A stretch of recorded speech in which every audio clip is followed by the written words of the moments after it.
सद्गुरू आणि माईंना वंदन करतो आणि इथे जमलेले सर्व मावळवासियांना, आमच्या नामधारकांना, आमच्या कार्यकर्त्यांना सर्वांना माझं वंदन. आज सांगतेचा दिवस आहे, तेव्हा थोडं उशीर झाला तर वाईट वाटून घेऊ नका, चालेल ना?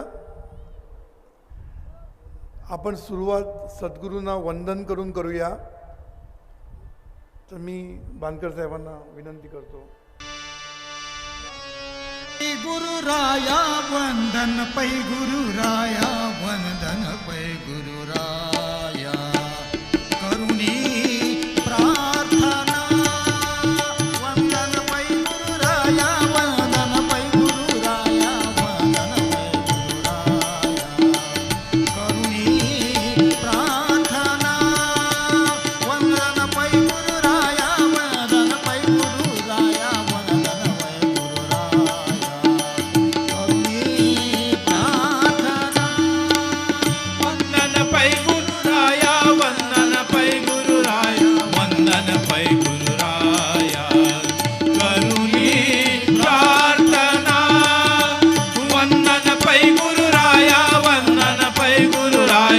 वंदन पै गुरुराया करुणी प्रार्थना वंदन पै गुरुराया वंदन पै गुरुराया वंदन पै गुरुराया करुणी प्रार्थना निशिदिनी मम मन तन अनधन राहो तुझे या पद कमल निशिदिनी मम मन तन अनधन राहो तुझे या पद कमल निशिदिनी मम मन तन धन राहो तुझिया पद कमला निशिदिनी मम मन तन धन राहो तुझिया पद कमला वंदन पै गुरुराया वंदन पै गुरुराया वंदन पै गुरुराया करुणी प्रार्थना वंदन पै गुरुराया वंदन पै गुरुराया वंदन पै गुरुराया करुणी प्रार्थना वंदन पै गुरुराया वंदन पै गुरुराया वंदन पै गुरुराया करुणी प्रार्थना ब्रह्मानंदे गरजो अवघे ब्रह्मानंदे गरजो अवघे सुरवरा नरते सप्तसुरानी सुरवरा नरते सप्तसुरानी ब्रह्मानंदे गरजो अवघे सुरवर नरते सप्तसुरानी ब्रह्मानंदे गरजो अवघे सुरवर नरते सप्तसुरानी भूमंडल घुमरुदे जीवन विद्या भूदे भूमंडल घुमरुदे जीवन विद्या भूदे भूमंडल धुमुधुमुदे जीवन विद्या धुमुदे भूमंडल धुमुधुमुदे जीवन विद्या धुमुदे भूमंडल धुमधुमुदे जीवन विद्या घुमुदे भूमंडल धुमधुमुदे जीवन विद्या घुमुदे भूमंडल धुमुधुमुदे जीवन विद्या घुमुदे भूमंडल धुमुधुमुदे जीवन विद्या घुमुदे वंदन पै गुरुराया वंदन पै गुरुराया वंदन पै गुरुराया करुणी प्रार्थना वंदन पै गुरुराया वंदन पै गुरुराया वंदन पै गुरुराया करुणी प्रार्थना वंदन पै गुरुराया वंदन पै गुरुराया वंदन पै गुरुराया करुणी प्रार्थना प्रार्थना प्रार्थना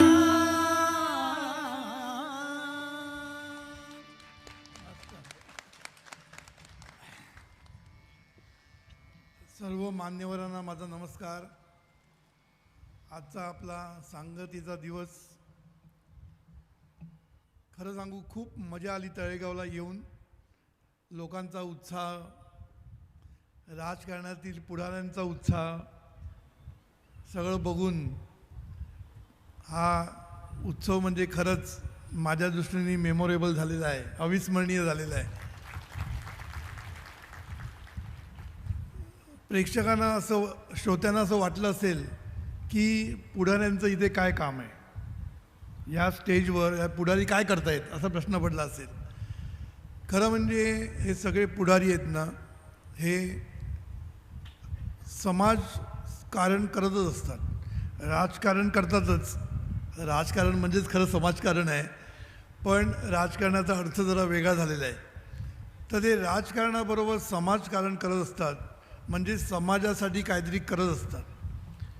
तेव्हा समाजाचं पण एक ऋण त्यांच्यावर आहे की त्यांना आपण कृतज्ञतेने त्यांना स्मरण करणं हे आपलं काम आहे, लक्षात ठेवा. म्हणून आम्ही एवढ्या पुढाऱ्यांना वरती बोलून जो सन्मान देतो, त्यांचा सत्कार करतो, ते खरं म्हणजे पुढारी म्हणून करत नाही किंवा कुठले लीडर म्हणून करत नाही. ते जे काही समाजकारण करतात त्यांच्या प्रती कृतज्ञता म्हणून आम्ही ती व्यक्त करत असतो. तर आणि कृतज्ञता हे कसं देणं आहे आपलं हे मी नंतर बोलणारच आहे. पण त्या दृष्टीने आपण या सर्व पुढाऱ्यांचं कौतुक केलं, त्यांचा आपण सन्मान केला. आणि सद्गुरू नेहमी म्हणायचे की शेवटी जीवनविद्या जर मोठ्या प्रमाणावर जायची असेल, पोचवायची असेल जगामध्ये, तर राजाश्रय लागतोच. कारण त्यांच्या हातामध्ये सत्ता असते, त्या सत्तेचा उपयोग ते चांगल्या रीतीने करू शकतात आणि जीवनविद्या ही घराघरामध्ये पोचून देण्याचं काम ते नक्कीच करू शकतात. दुसरी गोष्ट मला इथे जाणवली ती म्हणजे सद्गुरूंच्या विचारांचा प्रभाव कसा असतो ते बघा. इथे आल्यानंतर सर्व पक्षीय राजकारणी एकत्र येतात, एरवी भांडत असतात पण सद्गुरूंच्या विचारांची संगत ही कशी असते बघा. इथे सर्व मनमोकळेपणाने एकत्र येतात, एकमेकांचं कौतुक पण करतात. मगाशी त्यांचं नाव मला माहीत नाही, मला वाटतं भोईट साहेब होते, काँग्रेसचे लीडर कोण होते ते, भोईट साहेब ना. त्यांना आमदार व्हावं असं म्हटलं दुसऱ्या पक्षाला, मला खूप आवडलं. आणि हे जीवनविद्या विचारांचा प्रभाव आहे, लक्षात ठेवायचं. कारण तुम्ही एकदा इथे आला, थोडा वेळ जरी आला तरीसुद्धा विचारांची संगत मिळतेच आणि त्याचा प्रभाव पडतोच, हे लक्षात ठेवायचं.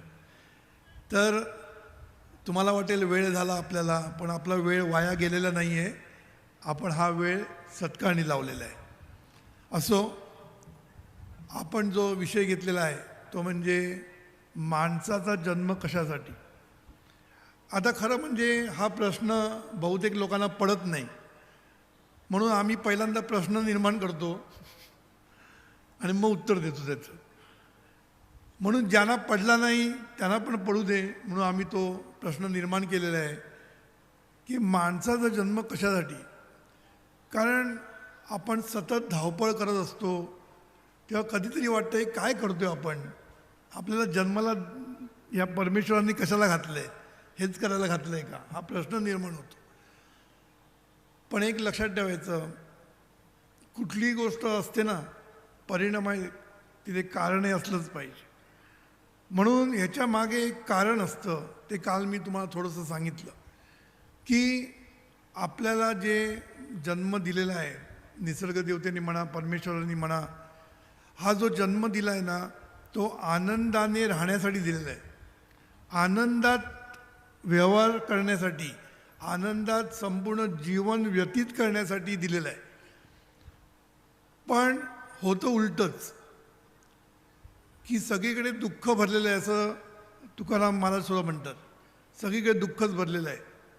म्हणजे आनंदासाठी आपण आलो आणि आनंद आपल्या वाट्याला येत नाही, ह्याला पण काहीतरी कारण असलं पाहिजे. कारण हा परिणाम आहे, तिथे कारण असलंच पाहिजे. म्हणून सद्गुरूंनी काय सांगितलं की खरं म्हणजे आपण आपलं स्वरूप हे सगळं आनंदातच असतं. खरं म्हणजे आपण नेहमी आनंदातच असतो, पण त्याची जाण, त्याचं भान, त्याचा अनुभव आपल्याला येत नाही. हा फक्त प्रॉब्लेम आहे. म्हणून सद्गुरूंनी लहान लहान उदाहरणं दिली, लहान लहान उदाहरणं. आपण कुठलीही गोष्ट करतो आनंदासाठी, असं आपण वाटतं आपण करतो म्हणून, पण नंतर आपल्याला कळतं की त्याच्यामध्ये आनंद नव्हताच.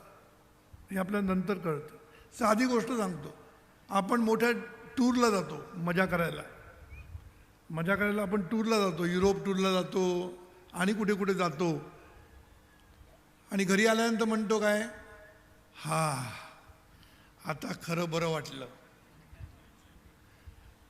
म्हणजे तू त्या टूरला जाण्याच्या अगोदर घरीच होतास, पण तेव्हा तुला बरं वाटत नव्हतं. तेव्हा वाटलं आपण काहीतरी करावं, कुठेतरी जावं. म्हणजे काय, आपण जिथे असतो तिथेच खरे म्हणजे सुखात असतो, पण आपल्याला ते जाणवत नसल्यामुळे आपण सुखाच्या मागे धावतो, सुखाच्या शोधामागे लागतो आपण आणि दुःखी होऊन बसतो. हा मोठा प्रॉब्लेम आहे. म्हणून सद्गुरू म्हणतात सगळं आनंदातच चाललं आहे. फक्त तुम्हाला तुमच्या विचारामध्ये थोडंसं, तुमच्या दृष्टीमध्ये थोडंसं, तुमच्या दृष्टिकोनामध्ये थोडंसं परिवर्तन करायचं आणि काय नाही. तुम्हाला मी साधं उदाहरण देऊन सांगतो, म्हणजे तुम्हाला कळेल. सद्गुरू म्हणतात पाहणं हा आनंद आहे. बघा सद्गुरू काय म्हणतात, पाहणं हा आनंद आहे. नुसतं पाहणं, काय पाहतो ही नंतरची गोष्ट आहे. नुसतं पाहणं, पाहता येणं, पाहू शकणं, हाच आनंद मोठा आहे. आता हा आनंद कोणाला कळेल, ज्याला दृष्टी नाही, जी व्यक्ती अंध आहे, त्यांना पाहण्याचा आनंद काय तो त्याला समजेल. तो म्हणत असेल की हे लोक सगळं संपूर्ण जग सौंदर्य पाहू शकतात, किती आनंदी आहेत, किती सुखी आहेत, किती त्यांना मजा आहे या लोकांची, मला पाहू शकत नाही मी, असं कोणाला वाटतं, अंध व्यक्तीला वाटतं. पण आपण ज्याला चांगले डोळे दिलेले आहेत, काही लोकांना 4-4 डोळे दिले आहेत, तरीसुद्धा पाहणं हा आनंद आहे याची आपल्याला जाण नाही. कारण taken for granted. Taken for granted. Taken for granted म्हणजे काय, अरे नेहमीच आहे, त्यात काय. आपण सगळ्या गोष्टी असंच म्हणतो, त्यात काय, नेहमीच आहे. म्हणून आनंद पाहण्यामध्ये पण आहे. हे जेव्हा आपल्याला समजेल तेव्हा आपल्याला जाणवेल, हां आपण एवढं सगळं सुंदर दृश्य पाहू शकतो, आपण सगळं जग पाहू शकतो, हा आपण किती भाग्यवान आहे. आणि या भाग्याची जाणीव झाली ना की मग जो आनंद होईल ना तो खरा आनंद. आणि सद्गुरू ही जाणीव करून देतात आपल्याला की तू जो पाहू शकतोस ना, देवाचे आभार मान, देवाची कृतज्ञता व्यक्त कर, कारण तू पाहू शकतो. आणि मग मी काल सांगितलं, जे पाहतो ते पण खरं आनंददायी असतं, ते पण आनंददायी असतं, सुखकारक असतं. पण तिथे मध्ये पण येतो. तिथे पण तुम्हाला एक मजा सांगतो. कुठली बाई किंवा पुरुष पहिल्यांदा आपल्या डोळ्यासमोर येतात तेव्हा आपल्या मनात काय येतं का, काही येत नाही. आपण म्हणतो वा छान आहे बाई, किती सुंदर असते, काय आपल्याला बरं वाटतं ना. पण हा आनंद नंतर निघून जातो. का निघून जातो, जवळ आल्यानंतर मग कळतं की काय प्रॉब्लेम्स आहेत, दोष काय आहेत, हे सगळं हळूहळू दिसायला लागतं. आणि मग ती व्यक्ती आपल्याला आवडेनाशी झाली. म्हणजे ज्याला पाहतो ते पण आनंददायी असतं, पण जसं संस्कार वरती यायला लागतात तसं आपल्याला ती व्यक्ती नको होते. म्हणून मी काल उदाहरण दिलं, लग्न जमल्यानंतर काय आनंद असतो, किती खर्च करतात. परवा तर एका कुठेतरी व्हॉट्सअपवर वाचलं, 1 लाख रुपयाची पत्रिका, खरं खोटं माहीत नाही कारण व्हॉट्सअपवर काही लिहितात, खरं खोटं माहीत नाही, पण 1 लाखाची पत्रिका केलेली आहे कोणीतरी श्रीमंत माणसानी. 1-1 लाखाच्या साड्या नेसतात ते माहीत आहे, घड्याळ 10-10 लाखाची असतात ते पण माहीत आहे. मी 10 लाख जरा घाबरून म्हणतोय, ते कोट्यामध्ये पण असेल. त्यामुळे हे सगळं चालतं लग्न होण्याच्या अगोदर. लग्नानंतर काय, मारामाऱ्या. एक बाई लग्न झालेली नवऱ्याला म्हणाली मी आता चालली माहेरी परमनंटली. नवरा बोलला हरकत नाही, मी देवळात जाऊन येतो. तर बायकोला वाटलं काय, देवळात जाऊन देवाला सांगणार की हिला परत आण. म्हणून ती काय म्हणते, तुम्ही किती देवळात गेला, किती नवस केले तरी मी परत येणार नाही. तो काय म्हणतो, मी नवस करण्यासाठी जात नाही, नवस फेडण्यासाठी जातोय.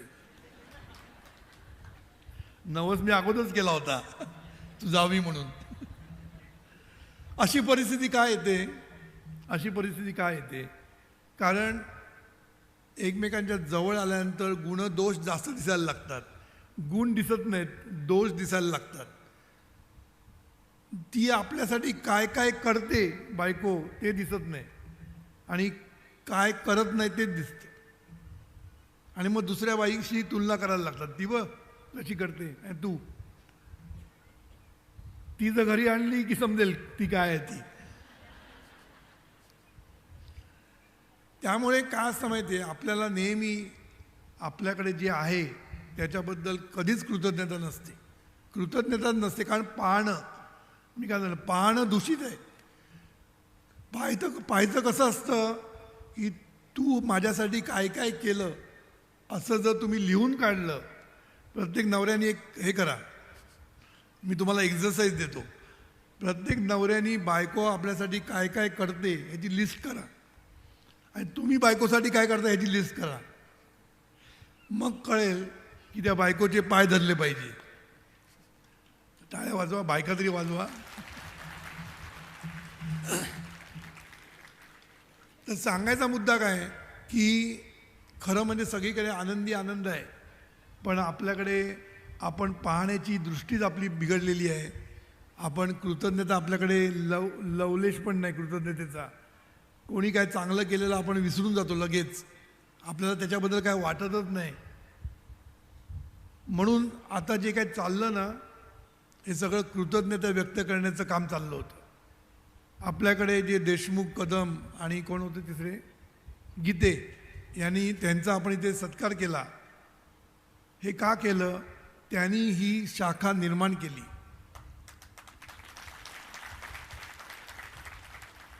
आणि आज त्याचे फळ ते बघतायत. सांगायचा मुद्दा काय, सुरुवात केली त्यांच्याबद्दल पण कृतज्ञता, त्याच्यानंतर वरती आणली त्यांच्याबद्दल पण कृतज्ञता, आणि आता जे पुढे नेत आहेत त्यांच्याबद्दल पण कृतज्ञता. या तिन्ही गोष्टी आपण केल्या. आपण आता कार्यसम्राट आणि आपले तोत्रे साहेबांचा सत्कार केला, कारण ते आता पुढे नेत आहेत. सांगायचा मुद्दा काय की आता जे काही चाललं हा वेळेचा अपव्यय नव्हता. हे कृतज्ञता व्यक्त चालू होती, कृतज्ञता व्यक्त करण्याचं काम चाललं होतं. आणि आपण आयुष्यभर काय करायचं असतं, तर कृतज्ञता व्यक्त करायची असते. आणि ह्यालाच दृष्टी सुधारणं म्हणतात.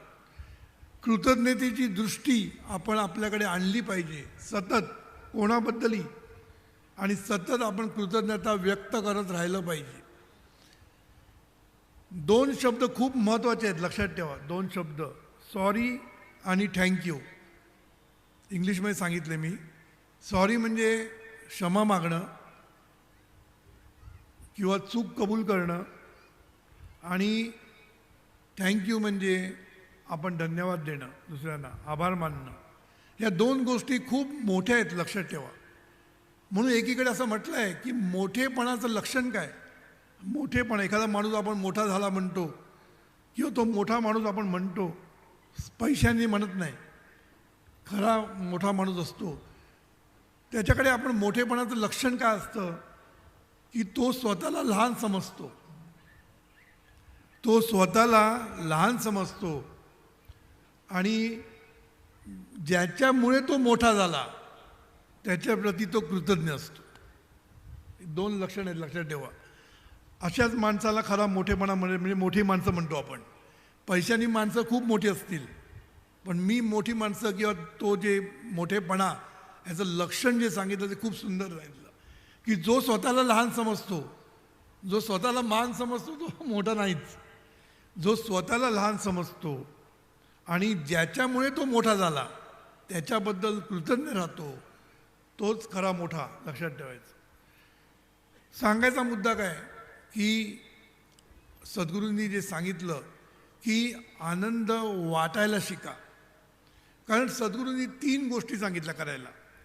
आपल्याला जर आनंद मिळवायचा असेल, आनंदात राहायचं असेल, तर पहिली गोष्ट सद्गुरूंनी काय सांगितलं, स्वतःला ओळखायला शिका. म्हणजे स्वरूपाकडे पाहायला शिका.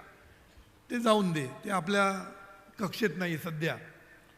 त्याच्यासाठी साधना करायला पाहिजे, ते सगळं बरोबर आहे, तर ते बाजूला ठेवूया. दुसरं, आनंद मिळवण्याची गोष्ट काय, तर विषयातनं आनंद मिळवणं. विषयातनं आनंद म्हणजे मी काल सांगितलं, सुख वस्तू आणि सुख अस्तू ह्याच्यातला फरक मी काल सांगितला.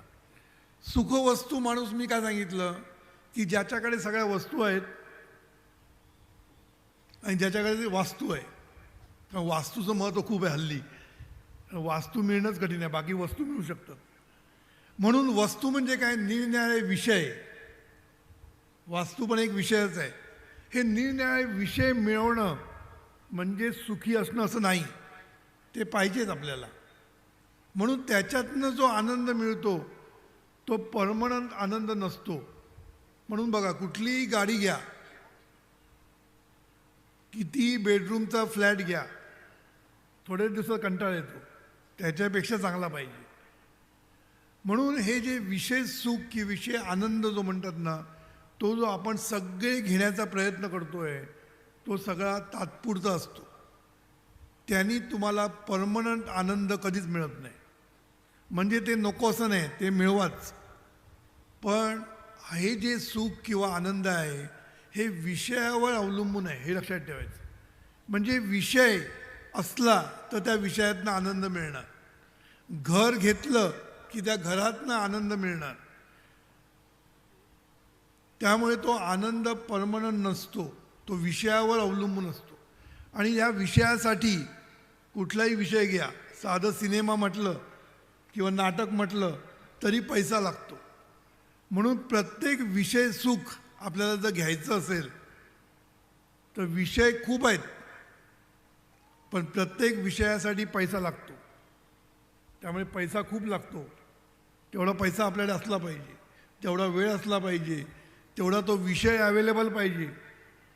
कधी कधी पैसा आहे, वेळ आहे, पण विषय नाही, मग आपल्याला ते विषय सुख मिळत नाही. म्हणून विषयानंद विषय सुख ह्या गोष्टी विषयावर अवलंबून आहे. म्हणजेच कंडिशनल आहेत. कंडिशन म्हणजे विषयावर अवलंबून आहे. काहीतरी लागतं त्याला, त्याशिवाय मिळत नाही. पण खरा आनंद जो आहे, जो आपल्याला मिळवायचा आहे, तो निर्विषय आहे, अनकंडिशनल आहे. कुठली कंडिशन नाही त्याला. मग हा जो निर्विषय आनंद जो आपल्याला मिळवायचा आहे तो मी मगाशी सांगितलं की आतून मिळवता येतो आणि बाहेरून पण मिळवता येतो. सद्गुरूंनीच फक्त ही आयडिया सांगितलेली आहे. ही जी युक्ती सांगितली आहे ना, ही फक्त सद्गुरूंनी सांगितलं, लक्षात ठेवायचं. हे सद्गुरूंचं वेगळेपण आहे.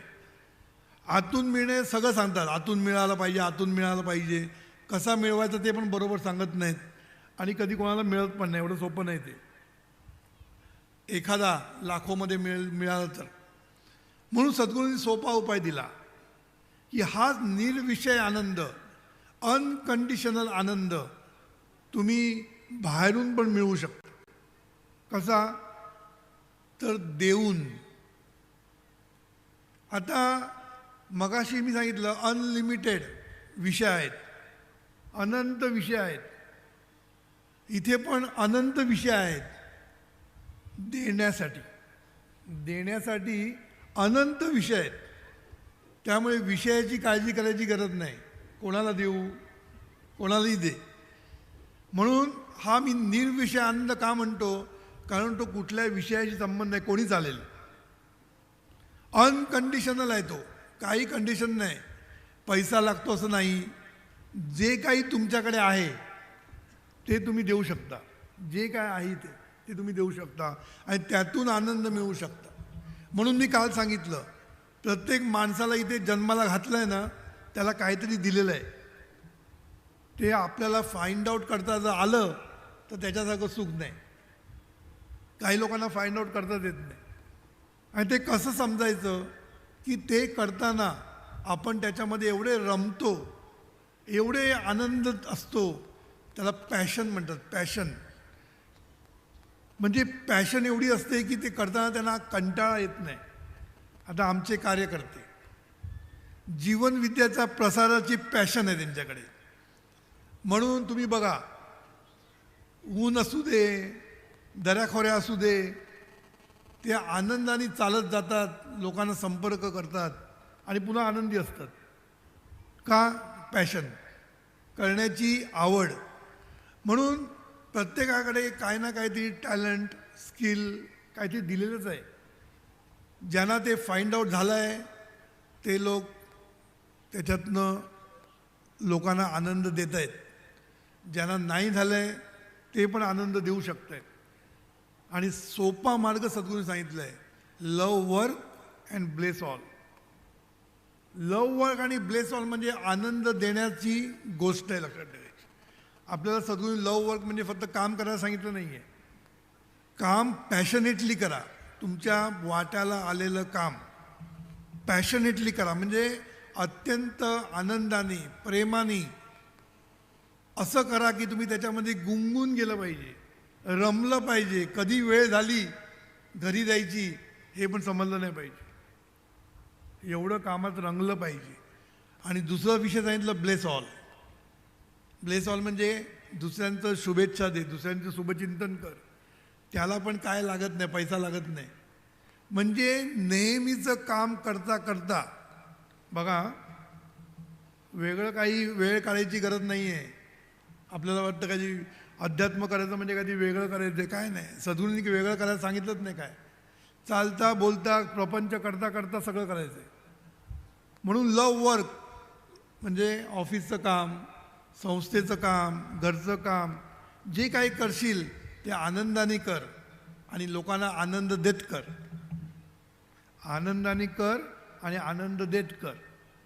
म्हणून तुम्ही जेव्हा काम चांगलं करता तेव्हा तुम्ही लोकांना आनंद देता, हे लक्षात ठेवा. आनंद देता.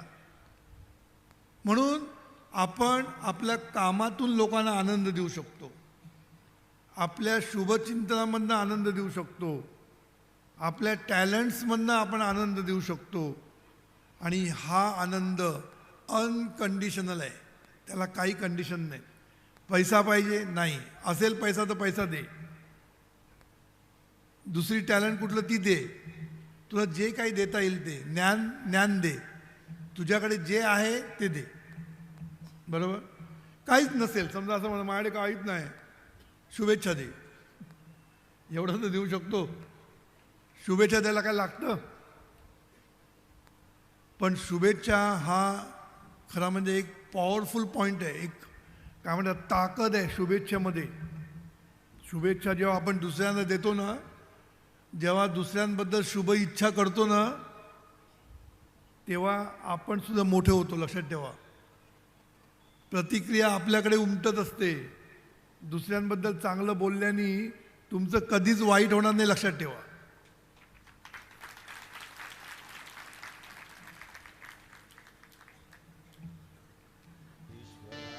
सर्वांना चांगली बुद्धी दे, आरोग्य दे. सर्वांना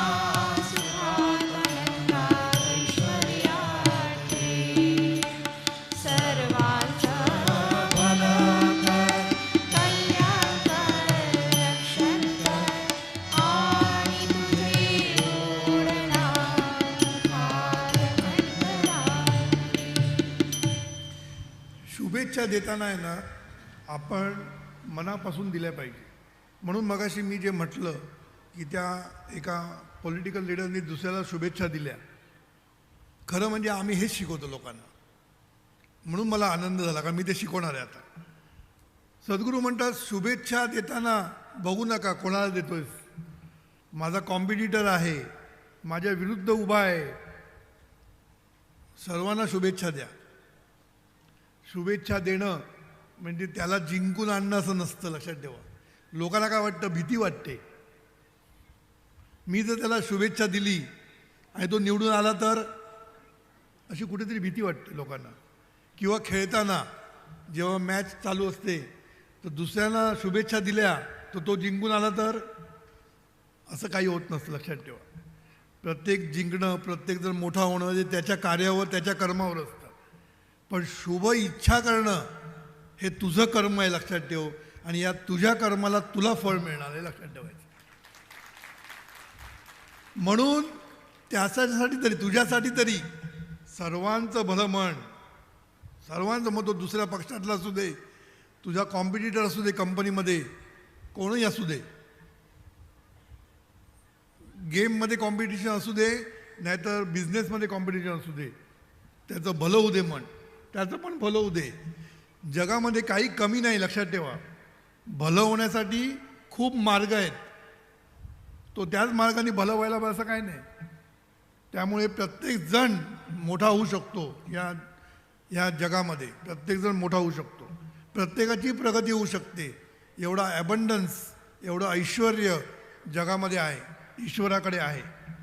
म्हणून दुसऱ्यांना शुभेच्छा देताना काचकूच करू नका. चुकून झाला तर असं नका म्हणून. त्यांनी त्याला आमदार होण्याची शुभेच्छा दिली ना, ते पण कोणतरी मोठे होतील, एवढं मी नक्की सांगतो. पण ऑफकोर्स समाजकारण काम पण केलं पाहिजे, कर्म ते पण केलं पाहिजे, नो डाऊट अबाउट इट. सांगायचा मुद्दा असा की आपण लव वर्क आणि ब्लेस ऑल या सद्गुरूंनी काय सांगितलं, आनंद देण्याचे मार्ग सांगितले. आणि त्याच्यामध्ये आनंद देताना लव वर्क केल्याने पुन्हा पैसे मिळतात, पगार मिळतो, चांगला परफॉर्मन्सचं अवॉर्ड मिळतं, सगळं काही मिळतं. आणि प्लस तुम्ही आनंद देत असता. म्हणून आनंद वाटण्याचे सद्गुरूंनी खूप मार्ग दिलेले आहेत. तुम्हाला जो पाय तो घ्या, पण लव वर्क मात्र करा, सद्गुरू म्हणतात. का? कारण त्यांनी राष्ट्र महासत्ता होणार आहे. तुम्ही जे काम करता कंपनीमध्ये ते तुम्ही कंपनीसाठी करत नाही, लक्षात ठेवा. तुम्ही राष्ट्रासाठी करता. हा जर डोक्यात ॲप्रोच असेल, हे डोक्यामध्ये बरोबर भरलेलं असेल तर खरंच राष्ट्र महासत्ता होऊ शकते, लक्षात ठेवा. राष्ट्र म्हणजे काय? सद्गुरू जेव्हा म्हणायचे की राष्ट्राचा उत्कर्ष व्हायला पाहिजे, राष्ट्र म्हणजे आपणच, लक्षात ठेवा. आपण सगळे मिळून राष्ट्र होत असतं. म्हणून राष्ट्राचा उत्कर्ष म्हणजेच आपला उत्कर्ष, हे लक्षात ठेवायला. म्हणून आनंद वाटा. आणि आनंद वाटला की तो तुमच्याकडे बुमरँग होऊन मल्टिप्लाय, मॅग्निफाय, हजारो पटीने, लाखो पटीने तुमच्याकडे परत येईल. आणि तुम्ही आनंदित राहाल आणि तुम्ही आनंद लुटायला लागाल. बघा, आनंद लुटाल. सद्गुरूंनी वाटा आणि लुटा शब्द वापरले. वाटा म्हणजे आपण देऊ ते, लुटा म्हणजे ते खूप येणार आहे म्हणून लुटा म्हणतायत. नाही तर आनंद वाटा आणि आनंद भोगा म्हटलं नाही, आनंद लुटा म्हटलंय. कारण लुटाच्या मागे अर्थ आहे. लुटा म्हणजे काय? भरपूर येणार आहे, मल्टिप्लाय, मॅग्निफाय होऊन तुमच्याकडे परत येणार आहे, म्हणून लुटा, असा अर्थ आहे त्याचा. म्हणून आनंद वाटा आणि आनंद लुटा असं म्हटलं सद्गुरू. आणि ह्याच्यामध्ये इतका आनंद आहे ना, दुसऱ्यांना आनंद देण्यामध्ये. तुम्हाला जो आनंद आहे ना तो खरा स्वर्गीय आनंद आहे, लक्षात ठेवायचं. ब्रह्मानंद म्हणजे काय? तोच असतो. मी मध्ये एक गोष्ट वाचली होती. एक मुलगा गजरे विकत होता, गजरे. आणि बिचारा उन्हामध्ये गजरे विकत होता. त्याचे पाय भाजत होते, पायात चप्पल नव्हती. तो असं असं करत करत करत ते गजरे विकत होता, पायाला भाजू नये म्हणून उड्या मारत होता. तर एका गृहस्थाने ते बघितलं की बिचारा गरम पायामुळे त्याला त्रास होतोय, गरमीमुळे. त्यांनी बाजूच्या दुकानात जाऊन चप्पल घेतली आणि त्याला आणून दिली. त्या माणसाच्या दृष्टीने एक चप्पल म्हणजे काहीच नव्हतं, पण त्यांनी त्याला आनंद देणारी चप्पल दिली. चप्पल घातल्यानंतर तो मुलगा काय म्हणाला असेल? तो मुलगा म्हणाला, साहेब तुम्ही देव आहेत का हो? बघा त्याचं वाक्य, साहेब तुम्ही देव आहात का? तो बोला असं का तू विचारतोय? नाही म्हणे मी आजच देवाकडे प्रार्थना केली होती की मला कोणीतरी चप्पल दिली तर मला किती बरं होईल, आणि तुम्ही मला चप्पल आणून दिली, तर तुम्ही खरेच देव आहात का? तो बोला नाही रे बाबा, मी देव नाही, मी साधा माणूस आहे. तेव्हा तो बोला मग तुम्ही नक्कीच देवाचे मित्र असणार. काय म्हणाला? नक्कीच देवाचे मित्र असणार. का माझा विचार मी देवाला सांगितला होता, मग तुम्हाला कसा कळला? म्हणजे तुम्ही देवाचे मित्र असणार, देवाने सांगितलं होतं जा त्याला चप्पल दे म्हणून. सांगायचा मुद्दा काय, आपण जरी देव होऊ शकलो नाही, काय पुन्हा बोलतो, जरी देव होऊ शकलो नाही तरी देवाचे मित्र तर नक्की होऊ शकतो. मग आजपासून आपण देवाचे मित्र होऊया. मित्र झाल्यानंतर देव व्हायला वेळ लागणार नाही, बरोबर ना? म्हणून आपण देवाचे मित्र होऊया आणि लोकांना जेवढं काही देता येईल आपल्या बाजूने, सोडून नाही. मी काल म्हटलं देण्याची वृत्ती पाहिजे, पण असं नाही की सगळं सोडून द्या. सद्गुरू पुन्हा प्रॅक्टिकल आहेत, सोडून काय देऊ नको म्हणते. तुला जे काही शक्य आहे ते, आणि काही शक्य नाही म्हटलं तर निदान शुभेच्छा दे, कृतज्ञता व्यक्त कर, कौतुक कर. ह्याला तर पैसे लागत नाहीत, पण आपल्याला ते सुद्धा करायला कठीण जातं. कौतुक करायला किंवा थँक्यू म्हणायला सुद्धा कठीण जातं. एक गंमत झाली, एक 3 माणसं उभी होती रस्त्यावर, इतक्यात गाडी आली, तिघांनी हात दाखवला. त्या माणूस चांगला होता, तिघांनाही घेतलं, आपलं प्रवचन ऐकून गेला असणार. त्याने तिघांनाही लिफ्ट दिली. पहिल्यानी म्हटलं मुंबईचा होता, थँक्यू. दुसरा होता कोल्हापूरचा, लई काय म्हणतात, लई भारी, की लई थँक्यू असं काय ते बोलला, लई धन्यवाद बोलला. तिसरा पुण्याचा होता,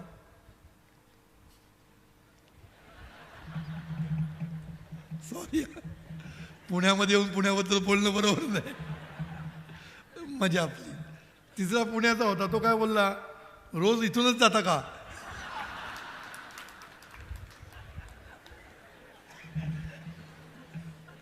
हुशार.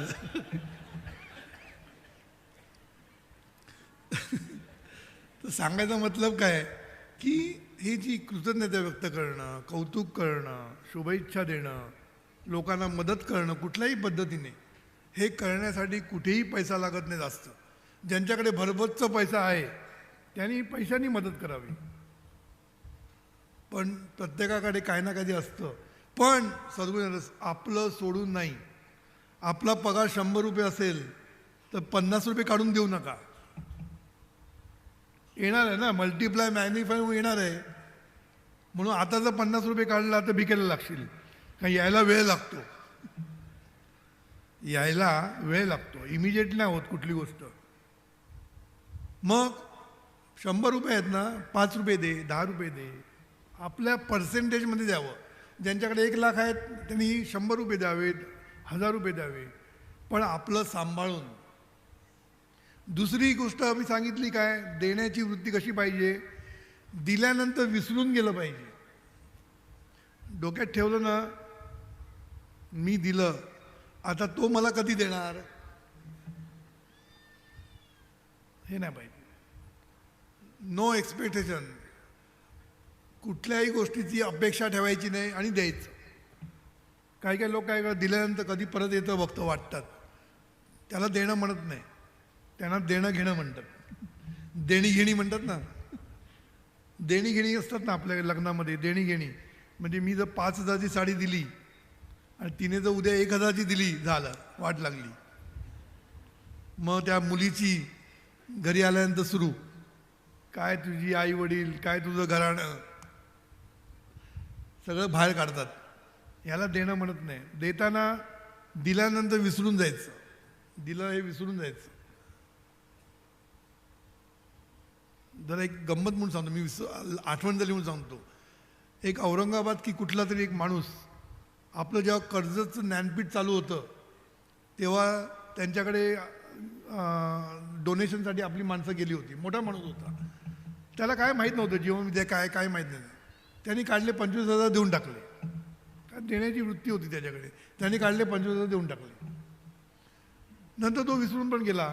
त्याच्यानंतर जेव्हा आपलं सगळं झालं आणि आता कोर्सेस सुरू झाल्यानंतर आपली माणसं पुन्हा त्याच्याकडे गेली की इतकं सुंदर ज्ञानपीठ आहे, तुम्ही कोर्सला या, सगळं ऐका, तुम्हाला खूप आनंद होईल वगैरे, आणि तुम्हाला कळेल तुम्ही दिलेल्या पैशाचं काय झालं, आम्ही काय केलं तर मग बघायला पाहिजे ना. त्यांनी पहिलं उत्तर दिलं की म्हणे मी दिल्यानंतर कधी लक्षात ठेवत नाही कोणाला दिलं आणि काय, मी ते विसरून जातो, मी डोक्यात ठेवून बसत नाही मी दिलं म्हणून. मला खूप आवडलं, म्हणजे माणूस चांगला होता.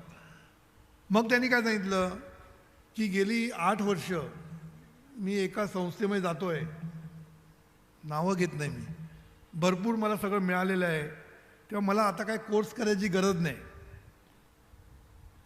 तरी आपले लोक बोलले तुम्ही निदान बघायला तरी या, तुम्हाला आवडेल ज्ञानपीठ, आणि एक कोर्स पण करा. मग शेवटी जरा आग्रह केल्यानंतर तो बोला ओके येतो मी. आल्यानंतर ज्ञानपीठ तर आवडणारच, त्याच्यात प्रश्नच नाही. कोर्स एवढा आवडला, मग आम्हाला म्हणाला काय माहिती आहे, फीडबॅकमध्ये 8 वर्ष मी फुकट घालवली. म्हणून मी नाव घेत नाही कुठल्या संस्थेचं, पण सांगायचा मुद्दा काय की ज्ञान नाही मिळालं. इथे आल्यानंतर जे ज्ञान मिळालं ते सुद्धा आमचं बेसिक लेवल 2चं नॉलेज त्याला मिळालं, त्याला खूप मोठं वाटलं. आणि मग त्यांनी प्रतिज्ञा केली आता मी सगळे कोर्स करणार इथे येऊन. सांगायचा मुद्दा काय की काही लोक दिल्यानंतर विसरून जातात, आणि हेच खरं देण्याची वृत्ती त्यालाच म्हणतात. तिसरी गोष्ट काय, अपेक्षा ठेवायचीच नाही कसलीच, परत त्यांनी देण्याची तर नाहीच, कसलीच अपेक्षा ठेवायची नाही. तुम्ही अपेक्षा न ठेवता जे जे कराल ना, बघा माझं वाक्य एक सॉलिड आहे, लक्षात ठेवायचं.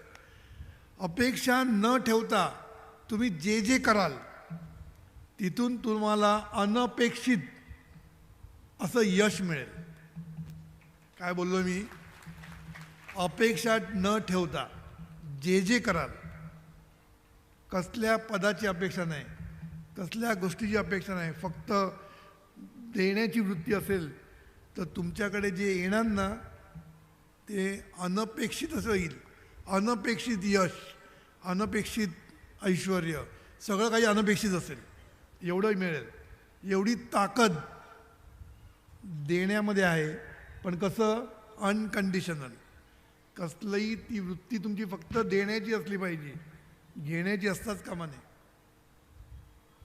असं जर केलं तुम्ही तर तुम्हाला आयुष्यामध्ये आनंदी आनंद, आनंदी आनंद, म्हणून सद्गुरूंनी सांगितलंय आनंद वाटा आणि आनंद लुटा.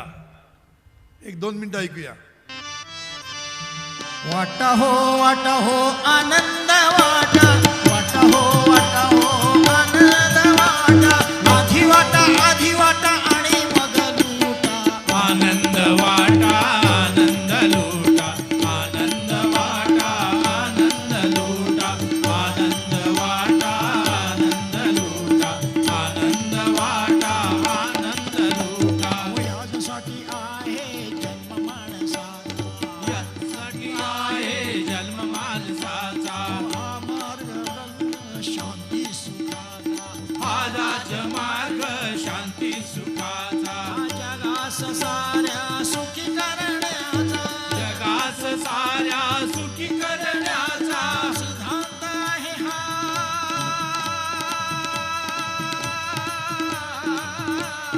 सिद्धांत आहे हा पहिल्याचा.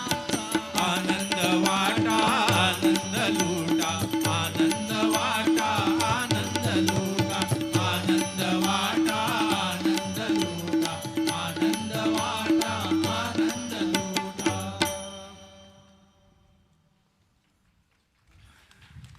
जोरात टाळ्या होऊन जाऊ दे. अंगात संचारतं, आनंद आता उद्यापासून वाटतोच, वाटणार ना. हे सद्गुरूंनी जे तत्वज्ञान मांडलंय ना ते इतकं सुंदर मांडलंय ना, आणि ह्याचं मला जास्तीत जास्त असा अनुभव यायला लागला. कधी यायला लागला? अभ्यास करायला लागलो तेव्हा. पूर्वी मी अभ्यास करायचो, नाही असं नाही, पण तेव्हा मी कसा करायचो अभ्यास? पॅसिव्हली, म्हणजे काय ना, वरवर असं वरवर मजा करायचो. मग मला वाटायचं छान आहे, छान आहे असं वाटायचं. पण जेव्हा अंगावर आलं सद्गुरू असेपर्यंत काय प्रश्न नव्हता. सद्गुरू बघतायत ना, आपण कशाला बघायचं, म्हणून मी काय लक्ष घालत नव्हतो. पण सद्गुरूंचं मान निर्माण झाल्यानंतर लोकांनी बसवलाच. आता बसवल्या म्हटल्यानंतर बोलायला पाहिजे, आणि बोलायला पाहिजे म्हणजे अभ्यास केला पाहिजे. त्यामुळे अभ्यासाला लागलो. म्हणून एक गोष्ट आहे की आपण जेव्हा दुसऱ्यांना सांगायला जातो ना, तेव्हा आपला अभ्यास जास्त होतो. म्हणून सद्गुरूंनी आहे ना अभ्यास करण्याची पद्धती सांगितलीत. त्याच्यामुळे सगळ्यात महत्त्वाची पद्धत, दुसऱ्यांना शिकवता शिकवता शिका. कारण दुसऱ्यांना शिकवताना आहे ना आपल्याला खूप चिंतन करायला लागतं, आणि हे चिंतन करता करता करता आपल्यामध्ये प्रगती होत जाते. आणि जेवढी प्रगती होते ना तेवढा मग आनंद वाढत जातो. अरे वा, छान आहे, छान आहे असं. आणि आता बाकीच्यांचं ऐकलं की मग आणखीन महत्त्व वाटायला लागतं की सद्गुरूंनी किती सोपं करून सांगितलं आहे, प्रॅक्टिकल करून सांगितलं आहे. मला बरेच लोक सांगतात की कसं शक्य हो, वेळ कोणाला आहे? म्हटलं वेळ लागतो कोणाला? नाही, तुम्ही म्हटलं ती साधना करायची म्हणजे बसायला पाहिजे. काय बसायची बिसायची गरज नाही, सगळं करता करता करायचं शिकवले सद्गुरूंनी. सद्गुरूंनी कुठेही नाही, रिकाम्या वेळी करायला सांगितलं. प्रार्थना कशी म्हणायला सांगितलं? रिकामा असेल तेव्हा. फक्त आपण रिकामा असतो तेव्हा आपण रिकाम टेकडे असतो आणि नको त्या गोष्टी करत असतो. रिकामा असतो तो क्षण आपण नको त्या गोष्टींनी भरत असतो, तो फक्त प्रार्थनेने भर म्हणून सांगितलं. म्हणून तिथे कुठेही वेळ जाण्याचा संबंध नाही आहे. वेळ आपल्याला काढता आला पाहिजे, हा महत्त्वाचा आहे. आमच्याकडे एक मुलगी आहे, IT इंजिनियर, म्हणजे किती बिझी असणार. तीसुद्धा लंडनमध्ये काम करते. म्हणजे किती काम करत असणार, घरचं बघायचं, नवरा बायको आहे म्हणजे घरचं बघायचं, ऑफिसचं काम बघायचं, तरी ती 2-2 हजारच्या वर प्रार्थना म्हणते, 3,000पर्यंत जाते. आम्हाला आश्चर्य वाटलेलं कसं जमतं. तर तिने काय सांगितलं की मला रिकामा क्षण पकडण्याची सवय झाली आहे. बघा वाक्य, रिकामा क्षण मला पकडण्याची सवय झाली आहे. मग तिने एक उदाहरण दिलं. आम्ही कॉम्प्युटरवर बसतो तेव्हा सुरुवात केली की तो मध्ये गोल गोल गोल फिरत असतो, ते चालू असतं त्यांचं. तेव्हा आपण काय करतो? टिवल्यावल्या करत असतो ना, तो वेळ असतो. त्या वेळेमध्ये ती प्रार्थना म्हणायला सुरुवात करते.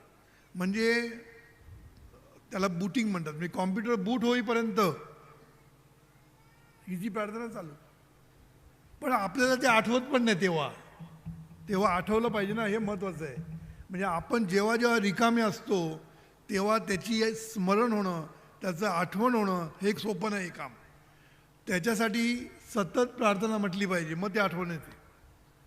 जो माणूस सतत प्रार्थना म्हणतो, म्हणून सद्गुरूंनी तुम्हाला सांगितलं की काउंटर घेऊन बसा. प्रार्थना जेवढी म्हणायला लागाल तेवढं तुमच्या जिभेला वळण मिळायला लागेल.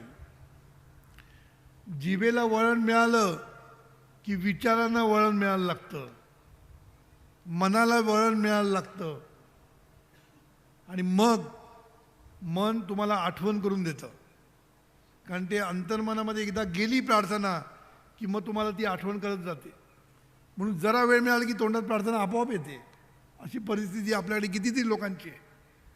लोक कशी आयडिया करतात. कारण सद्गुरूंनी ही जी विश्वप्रार्थना निर्माण केलेली आहे ती कशासाठी केलेली आहे? तुम्हाला जर देता येण्याचं काहीच नसेल तर तुम्ही लोकांना शुभेच्छा द्या. आणि शुभेच्छा द्या म्हणजे प्रार्थना ही शुभेच्छा आहे. लोक म्हणतात सद्गुरूंना, तुम्हीच म्हणता की देव कृपा करत नाही आणि कोप करत नाही, मग तुम्ही हे ईश्वरा सर्वांना कशाला मागता? सद्गुरूंनी काय उत्तर दिलं? पहिलं गोष्ट, मी कोणाकडे मागतो ते समजून घे, आणि काय मागतो ते पण समजून घे. मी मागत म्हणजे काय मागत नाही माझ्यासाठी, मी एक छानपैकी शुभेच्छा व्यक्त करतो की सर्वांचं भलं होऊ दे, ही शुभेच्छा आहे माझी. आणि कोणाकडे मागतो? आपल्याच अंतर्मनाकडे मागतो, आपल्याचकडे असलेल्या ईश्वराकडे मागतो, बाहेर कुठे मागत नाही, आपल्याच अंतर्मनाकडे. कारण हा जो आपल्याकडे ईश्वर आहे ना, तो आपल्याकडे अंतर्मन रूपाने नांदतोय, तर मी त्याच्याचकडे मागतोय, मी दुसऱ्या कुठल्या ईश्वराकडे मागत नाही आहे. सांगायचा मुद्दा काय की ही जी प्रार्थना आहे ना, ही सद्गुरूंनी तुम्हाला एक सोपं टूल तुमच्या हातात दिलेलं आहे. सोपं, काय जमत नाही ना, हे कर, चल हे केलं, सर्व जमायला लागेल. सर्व जमायला लागेल म्हणजे देण्याची क्षमता वाढायला लागेल. आज आमच्याकडे किती लोक सांगतात की आमच्याकडे आमचा उत्कर्ष एवढा झाला, प्रार्थनेने हे झालं, प्रार्थनेने ते झालं, किती लोक सांगतात आम्हाला.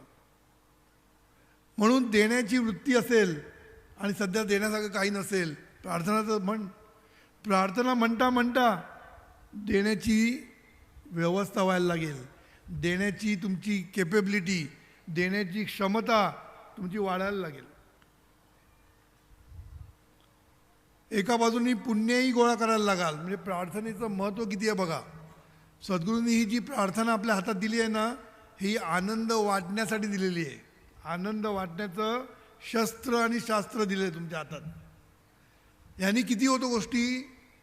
प्रार्थना म्हणताना एका बाजूनी प्रपंचामध्ये उत्कर्ष, एका बाजूनी उन्नती, मनाचं उन्नयन, एका बाजूनी पुण्याईची साठवण, सगळं काही प्रार्थनेने होतं. अशी काय म्हणतात त्याला, सुंदर अशी प्रार्थना तुमच्या हातात दिलेली आहे. पुण्याई म्हटल्यानंतर मला बांदकर साहेबांची आठवण झाली. बांदकर साहेब विसरले असतील पण मी सांगतो आता. बांदकर साहेबांचा एक दिवस मला फोन आला, आपला नातू 3ऱ्या मजल्यावरनं पडला म्हणून. 3ऱ्या मजल्यावरनं पडला. मग काय झालं असेल, तो धावत 2ऱ्या मजल्यावर परत आला. हे पुढलं वाक्य त्यांचं. 3ऱ्या मजल्यावर पडला, कारण गच्चीला वरती उड असतं ना, हे मुलं म्हणजे तुम्हाला माहीत आहेत, काय ती धंदेगुण चढला वाटतं, आणि पडला आणि धावत वरती आला परत. अरे हे कसं काय घडलं. मग त्यांनी सांगितलं हे कसं घडलं. म्हणजे त्याच क्षणी एक वाळू, तिकडे काहीतरी काम चाललं होतं म्हणून ट्रकमधनं वाळू आणून तिथे टाकली होती, आणि तिकडे जी नेहमी असणाऱ्या गाड्या बिड्या सगळ्या पुढे नेऊन ठेवल्या होत्या, आणि संपूर्ण वाळूने ते भरलं होतं, जसं काय त्याला पकडायला ठेवली होती ती. खरी ती वाळू उचलणार होते, पण कुठला तरी फेस्टिवल होतो म्हणून त्यांनी एक दिवस ते आले नव्हते, त्यामुळे ती सगळी वाळू तिथे पडली होती. आणि हा मस्तपैकी अलगदपणे जाऊन वाळूच पडला, पुन्हा धावत वरती आला.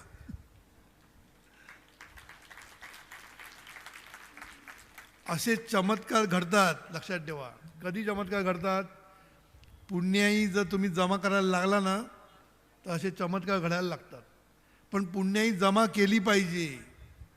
आमच्याकडे लोक काय म्हणतात, आम्ही जीवन विद्या मिशनमध्ये आलो तरी असं कसं झालं, जसं काय आम्ही त्याला लिहून दिलं आहे, आलास बाळा घे, आता तुला ह्याच्या पुढे तुला काही होणार नाही, कारण तू जीवन विद्या मिशनमध्ये आला, केवढं मोठं काम केलंस. असं आम्ही कोणालाही लिहून देत नाही, लक्षात ठेवायचं. काल मी सांगितलं, जीवन विद्या मिशनमध्ये आल्यावर जीवन विद्या रुजली पाहिजे, पचली पाहिजे, तरच त्याचा फायदा होतो. म्हणून असं समजू नका की अरे तो जीवन विद्येमध्ये त्याचं असं कसं झालं, असं होत नसतं. तुम्हाला ते करायला लागतं. म्हणून जो प्रार्थना म्हणतो, जो पुण्याही कमवतो, जो कृतज्ञ असतो, जो देण्याची वृत्ती असते, त्यालाच येण्याची व्यवस्था होत असते, लक्षात ठेवायचं. याचा अर्थ एकदा सगळं प्रार्थना म्हटली म्हणजे कधीच काही होणार नाही असं नाही. थोडंफार आयुष्यामध्ये पुढे वरती मागे होत असतं. याला पण कारण असतं, कारण आपण काय पूर्वसंचित जे केलं आहे ते सगळं काय टॉप केलेलं नाही आपण. आता आपण जमा करतोय पुण्याही, म्हणून थोडंफार इथे तिथे होत असतं.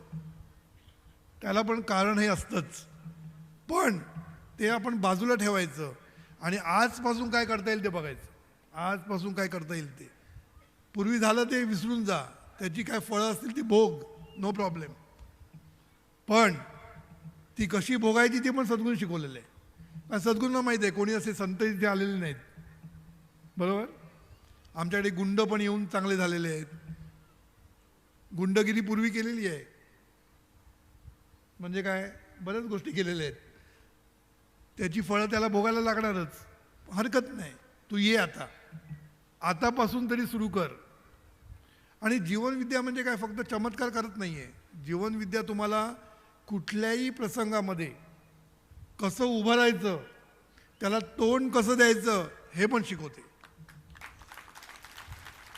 म्हणजे काय, एखादा प्रसंग आलाच धरून चाला, पूर्वसंचितामुळे म्हणा, कशामुळे म्हणा, आपल्याच कर्मामुळे म्हणा, कुठलाही प्रसंग आला त्या प्रसंगामधनं मार्ग काढण्याचं कौशल्य ही जीवन जगण्याची कला आहे. लक्षात ठेवा, जीवन जगणं ही कला म्हणजे कुठल्याही बाबतीत कुठलीही प्रसंग आपल्या वाट्याला येऊ दे, तो कसा निभावून न्यायचा याला म्हणतात जीवनविद्या. लक्षात ठेवा.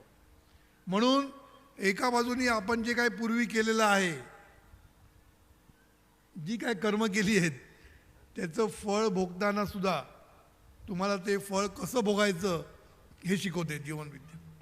पुन्हा ही जी रिॲक्शन आपल्याला येते ती कशी सौम्य करायचं ते पण सद्गुरू शिकवतात. त्याला इंटरॅक्शन म्हणतात. आणि विश्वप्रार्थना इंटरॅक्शन पण आहे, म्हणजे जीवावरचं बोटावर निभावतं. म्हणजे काय, ही विश्वप्रार्थना सद्गुरूंनी तुमच्या हातात अशी दिलेली आहे की आलेले प्रसंग कसे आपण त्याच्यातनं बाहेर पडायचं हे पण सद्गुरू शिकवलेलं आहे.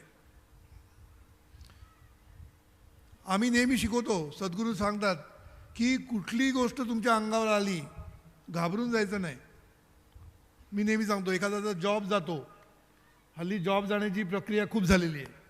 कारण काय, एका वेळेस 2-2, 3-3 हजार लोकांना काढून टाकतात, त्यामुळे जॉब जाऊ शकतो. मग आता अशा वेळेला काय करायचं. काही लोक जीवनविद्येमध्ये नसतील, डिप्रेशनमध्ये जातील, बरोबर. काही लोक आत्महत्या करतील, काहीही करू शकतात. सद्गुरूंनी काय सांगितलं, ॲक्सेप्ट. बघा शब्द, पहिलं ॲक्सेप्ट कर. ॲक्सेप्टला मराठीत काय, हां, पहिलं स्वीकार कर. जे काय झालं आहे ना, स्वीकारलं मी, आता ह्याच्यातनं मार्ग काढायचा सद्गुरू म्हणतात. हे शिकवतात सद्गुरू. मग मार्ग निघतो. ॲक्सेप्ट केल्याने केलं की मार्ग निघतो. काय मजा आहे बघा. जीवन जगण्याची कला म्हणतात ती ह्यालाच म्हणतात. ही कला म्हणजे काय हो, तुम्ही रडत बसला मार्ग निघणार नाही. कारण रडत बसल्यानंतर हा जो मार्ग निघतो तो दिसला पाहिजे ना. रडलं की काय होतं, डोळ्यामध्ये अश्रू येतात. अश्रू आले तर मार्ग कसा दिसणार. डोळ्यामध्ये अश्रू आले तर मार्ग कसा दिसणार. डोक्यामध्ये नॉईज असेल तर आतला आवाज कसा ऐकू येणार, नाही येणार. का आतून तुला संधी देत असतो तो अंतर्मन आहे ना, हा जो ईश्वर बसलेला आहे ना, तो तुम्हाला सगळी गोष्ट सांगत असतो काय करायचं ते. पण ते ऐकायला आपण भानावर पाहिजे ना. आपली मती भानावर पाहिजे. नाही आहे, आपण भानामती करतो, बरोबर ना. लगेच सुरू होतं कुठे जायचं, कुठल्या बोवाकडे जायचं, आणि लोक सांगणारे असतातच.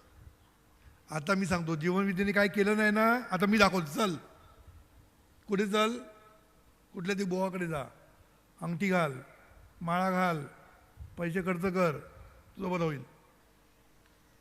अशा वेळेला कोणी कुठे जायचं नाही. लक्षात ठेवा, पहिल्यांदा स्वीकार केलं, मोकळं. इथे मोकळं झालं की आतून मार्ग दाखवायला सुरुवात. मग कोण मार्ग दाखवतो, नामधारकांसाठी हृदयस्थ सद्गुरू. जे लोक सद्गुरू मानत नाही त्याच्यासाठी अंतर्मन. आणि अंतर्मनच ईश्वर रूपाने आपल्याकडे आहे. म्हणजे ईश्वर हे तुम्हाला मार्ग दाखवत असतात. कारण मार्ग खूप असतात, तुम्हाला सिलेक्ट करायला पाहिजे. म्हणून कधी कुठलीही गोष्ट होऊ दे, जॉब गेला घाबरू नका, ॲक्सेप्ट. काय होत नाही लक्षात ठेवा. एका दिवसात काय तुम्ही रस्त्यावर भीक मागायला येणार नाही. पैसा भरपूर ठेवलेला असतो आपण घरी. शांत राहायचा प्रयत्न करा, प्रार्थना म्हणा, तुम्हाला मार्ग त्याच्यातनं दिसेल. आपोआप आपोआप दाखवायला लागेल. GPS, त्याला मी GPS म्हणतो. आज आपल्याला GPS सगळ्यांना माहिती आहे. गाडीत बसलं की आपण GPS सुरू करतो. आता यू टर्न घे, आता 150 मीटरवर राईट टर्न घे, लेफ्ट टर्न घे, सांगतो की नाही. तसं हे GPS सांगत असतं सगळं काय करायचं ते. पण ते आपलं लक्ष पाहिजे ना. GPSच बंद करून ठेवलं कसं चालेल, बरोबर ना. इंटरनेट बंद करून चाललं तर GPS चालणार नाही ना. इंटरनेट म्हणजे कनेक्शन, त्याच्याशी कनेक्ट पाहिजे तर ते चालू राहणार, नाही तर GPS बंद, बरोबर की नाही. म्हणून GPS चालू पाहिजे तर कनेक्शन पाहिजे कुठे, त्याच्याशी. आणि त्याच्याशी कनेक्शन कसं होणार, विश्व प्रार्थनेने.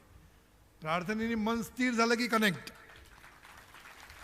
एक लक्षात ठेवा, मन स्थिर झालं की आतमध्ये कनेक्शन चालू होतं. मन स्थिर झालं की, मन इथे तिथे गेलं की कनेक्शन तुटलं. म्हणून साधी गोष्ट आहे. प्रार्थना कशासाठी म्हणायची असते, स्थिर मन करण्यासाठी. मन स्थिर करायला लागलं की लगेच कनेक्शन लागलंच. आतमध्ये कनेक्शन लागलं की GPS सुरू. काय करायचं सांगणार तुला. म्हणून सांगतो की स्वीकार करायला शिका. काही होऊ दे, जगामध्ये प्रॉब्लेम निर्माण होतातच, प्रत्येकाच्या लाईफमध्ये लाटा येतातच, कारण आपण काय 100% केलेलं नाही आहे. माझ्या नशिबात कसं आलं म्हणजे काय, तू काय परफेक्शन आहे, तू काय 100% शुभकर्म केली आहेत आयुष्यामध्ये, 100% काय तुम्ही प्रार्थना म्हटली आहे, 100% कोणाचं वाईट चिंतन केलं नाही तुम्ही, असं नसतं. आपण माणसं आहोत, कधी कधी वाईट चिंतन करतो, कधी कधी आपण हे करतो, बोलतो, वाईट बोलतो आपण, सोडून द्या ना. मग त्याच्यातनं मार्ग कसा काढायचा ते पण सद्गुरू शिकवलेलं आहे. म्हणून सद्गुरूंनी लाटा अंगावर आल्या तर ते कशा झेलायचं ते पण सांगितलं आहे. छातीवर घेऊ नकोस, आतमध्ये जा की लाटा गेल्या वरतून. आतमध्ये जा म्हणजे आतमध्ये जा. तर ही सगळी जीवन जगण्याची कला आहे ना, सद्गुरू शिकवली आहे. पण सुरुवात प्रार्थनेने कर. प्रार्थना कशासाठी म्हणायची असते, प्रार्थना ही शुभेच्छा आहे ना, खरी तुमचं कर्म व्हायला पाहिजे. शुभेच्छा हे कर्म व्हायला पाहिजे. म्हणजे काय, मनापासून व्हायला पाहिजे. म्हणून मी नेहमी म्हणतो की प्रार्थना सुरुवातीला शब्द आहेत. प्रार्थना सुरुवातीला शब्द आहेत, हळूहळू त्याचं रूपांतर भावामध्ये व्हायला पाहिजे. भाव निर्माण व्हायला पाहिजे. काय भाव निर्माण व्हायला पाहिजे, देवा सर्वांचं भलं होऊ दे, हा भाव. हा भाव जेव्हा निर्माण होतो ना, तेव्हा हळूहळू तो स्वमध्ये मुरतो आणि स्वभाव होऊन बसतो. मग सतत वाटतं सर्वांचं भलं होते, सतत. आणि हे वाटायला लागलं की आपली वृत्तीच तशी होते. मी काल सांगितलं ॲटिट्यूड, वृत्ती म्हणतात ना, वृत्ती म्हणजे लोकांना आनंद देण्याची वृत्तीच निर्माण होते. कारण ते आतमध्ये गेलेलं आहे ना, अंतर्मनामध्ये रुजलेलं आहे. आणि मग आपली वृत्ती काय होते, सर्वांना आनंद देण्याची वृत्ती. हळूहळू कृती त्याच्याप्रमाणे व्हायला लागते. कृती म्हणजे काय, सतत आपल्याला कोणाला तरी द्यावंसं वाटतं, कोणाला ती मदत करायची, कोणाला ती शुभेच्छा द्याव्याच्या वाटतात. हे सतत होत राहतं आणि त्याच्यामधनंच तुमच्या सर्व स्वप्नांची पूर्ती होते, लक्षात ठेवा. म्हणून पहिले ते शब्द असतात, मग तो भाव होतो. भाव अंतर्मनामध्ये गेला, आतमध्ये गेला की स्वभाव होतो. स्वभाव झाला की त्याच्यातनं वृत्ती निर्माण होते आणि त्याच्यातनं कृती निर्माण होते आणि त्याच्यातनं स्वप्नपूर्ती होते. हे लक्षात ठेवायचं. आता ही साधना आहे. पहिल्यांदा येईल त्याचा बोल. सद्गुरू म्हणतात जसं येईल तसं म्हण. येईल त्याचा बोल, रामकृष्ण हरी. पण एवढंच कायम नाही चालणार. शेवटी तुकाराम महाराज काय म्हणतात, तुका म्हणे धन्य झालो आजी विठ्ठला भेटलो. विठ्ठला म्हणजे आनंदाला भेटलो. विठ्ठल म्हणजे हा नाही, विठ्ठला भेटलो म्हणजे हा जो स्वानंद आहे ना त्याला भेटलो. म्हणून ही जी साधना आहे ना, म्हणजे येईल त्याचा बोल पासून विठ्ठला भेटलो, हे मोठं काय म्हणतात त्याला मार्गक्रमण आहे. आणि ही साधना आहे. म्हणून सुरुवातीला कसंही म्हण, हळूहळू जिभेला वळण लागेल. वळण लागलं की जीभ वळवळायला लागेल हळूहळू सतत प्रार्थना म्हण. मग हळूहळू विचारांना वळण लागेल, अरे हो दुसऱ्यांचं भलं व्हायला पाहिजे. मग आपलं त्याच्यामधनं इम्प्रूव्हमेंट होत जाईल. पण ती इम्प्रूव्हमेंट झाली नाही तर समजायचं कुठेतरी चुकतं आपलं. मनापासून दुसऱ्यांचं भलं करण्याची वृत्ती निर्माण झाली नाही तर समजायचं अजून प्रार्थना शब्दामध्ये अडकलेली आहे. शब्दामध्ये जरी अडकली तरी तुमच्या बऱ्याच गोष्टी सोडवण्याचं काम करते, लक्षात ठेवायचं. शब्दापुरती जरी मर्यादित ठेवली तरी बरीचशी कामं होतात. लोकांचा अनुभव आहे, हे ईश्वरा सर्वांना चांगले सगळ्या गोष्टी बघत असतात म्हणतात, तरी त्यांची कामं होतात. मग पुढे गेलं तर काय होईल? चमत्कार होणार की नाही? पुढे गेलं तर स्वभाव बनला, वृत्ती बनली की पुढे काय होईल? लाईफस्टाईल होईल तुमची. म्हणून मी एकदा म्हटलं होतं, Wien prayer become your habit, चमत्कार ही तुमची लाईफस्टाईल होईल. प्रार्थना ही तुमची सवय झाली की चमत्कार ही तुमची लाईफस्टाईल होईल. म्हणजे काय? सतत ती स्टाईल होत जाईल तुमची, सगळीकडे होत जाईल. कुठेही जा चमत्कारच चमत्कार. पण ही एवढी मार्गक्रमण करायला पाहिजे, हे लक्षात ठेव. नाही तर काय, मी प्रार्थना म्हणतो 1000 वेळा, बाहेर लावून लोकांना त्रास देतो, उपयोग काय? प्रार्थना म्हणायची आणि दुसऱ्यांना जाऊन त्रास द्यायचा, दुसऱ्यांना हैराण करायचं, दुसऱ्यांना दुःख द्यायचं, ही प्रार्थना आतमध्ये नाही गेली, लक्षात ठेवायचं. म्हणून प्रार्थना आतमध्ये गेली की नाही सतत पाहत राहा. आतमध्ये गेली कसं कळेल? तुम्हालाच कळणार. कारण त्रास देणारे तुम्हीच असतात, दुसऱ्यांना दुःख देणारे तुम्हीच असतात. तेव्हा तुम्ही दुःख देता की नाही तुम्हीच पहा. म्हणून म्हणतो जीवन विद्या ही जगायची असते. तुम्ही आनंद देता की दुःख, तुम्ही आनंद देता की दुःख, हे तुम्हीच ठरवायचं असते, हे तुम्हीच ठरवायचं असते. लक्षात ठेवा जीवन विद्या ही जगायची असते, जीवन विद्या ही जगायची असते. अहो जीवन विद्या ही जगायची असते. जगायची असते म्हणजे अशी जगायची असते. तुम्ही आनंद वाटता की दुःख, तुम्ही आनंद वाटता की दुःख, तुम्हीच ठरवायचे असते, हे तुम्हीच ठरवायचे असते.